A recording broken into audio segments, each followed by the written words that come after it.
तुम्ही पण लायब्ररीमध्ये 8-9 तास बसता का? सकाळी बॅग घेऊन लायब्ररीमध्ये जाता, टेबलवर बुक्स ठेवता, हायलायटर, नोट्स सर्व काही सेट करता. बाहेरून पाहिलं तर वाटतं की हा मुलगा खूप अभ्यास करतो.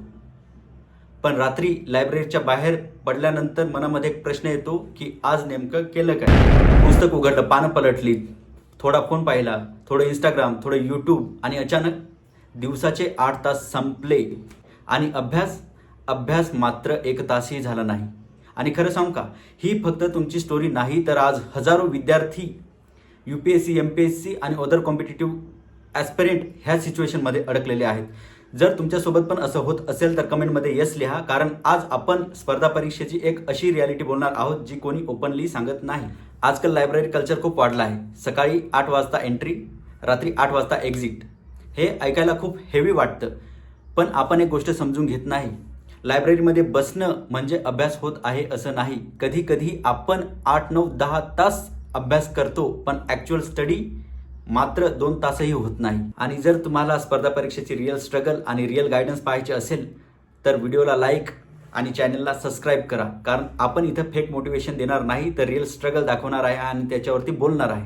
स्पर्धा परीक्षा म्हणजे सिलेबसची लढाई नाही, ती मनाची लढाई आहे. आणि लायब्ररीमध्ये बसल्यावर सगळ्यात मोठा एनिमी कोण असतो माहिती आहे का? तर स्वतःचं मन. स्वतःचं मन म्हणतं थोडं फोन बघू, थोडं यूट्यूब, थोडं इंस्टाग्राम, आणि हे थोडं 3 तास खातं.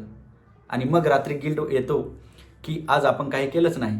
आणि लायब्ररीमध्ये अजून एक ट्रॅप असतो, तो म्हणजे कंपॅरिझन. कोणीतरी 10 तास बसतं, कोणीतरी 12 तास बसतं, आणि मग आपल्याला वाटतं की आपण पण बसलं पाहिजे. पण खरं सांगू, स्पर्धा परीक्षेत तास जिंकत नाहीत, तर कन्सेप्ट जिंकतात. कारण 2 तास फोकस करणारा विद्यार्थी 8 तास बसणाऱ्यापेक्षा नेहमी पुढे जातो. आणि स्पर्धा परीक्षा देणारा विद्यार्थी एक वेगळ्याच दुनियेत असतो. फ्रेंड्स जॉबला असतात, ते त्यांचे सक्सेस स्टोरी इंस्टाग्रामला लावतात, काहीजण सेटल झालेले असतात, आणि आपण मात्र लायब्ररीमध्ये बसलेलो. कधी कधी एक असा विचार येतो की खरंच आपण काय करतोय का फक्त वेळ वाया घालवतोय. पण जर लायब्ररीमध्ये बसून अभ्यास होत नसेल तर आपल्याला 3 गोष्टी बदलायला हव्यात.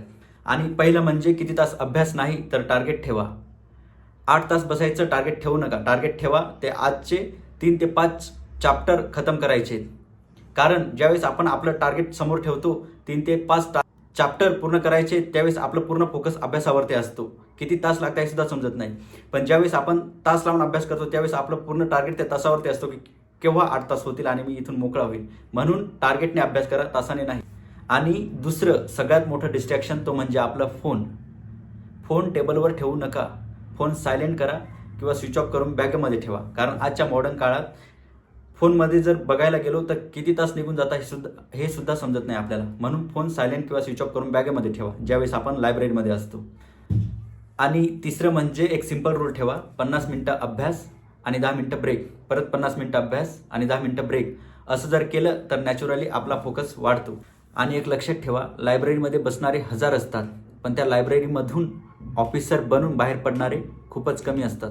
तर आजचा क्वेश्चन हा नाही की आपण लायब्ररीमध्ये अभ्यासाला किती तास बसतो, तर आजचा क्वेश्चन हा आहे की आपण लायब्ररीमध्ये खरंच आपलं आयुष्य बदलण्यासाठी बसतो का? जर हा व्हिडिओ तुम्हाला आवडला असेल तर लाईक आणि आपल्या चॅनलला सबस्क्राईब करा, कारण इथे आपण स्पर्धा परीक्षेचा खरा स्ट्रगल दाखवणार आहे. तर सोबत राहा.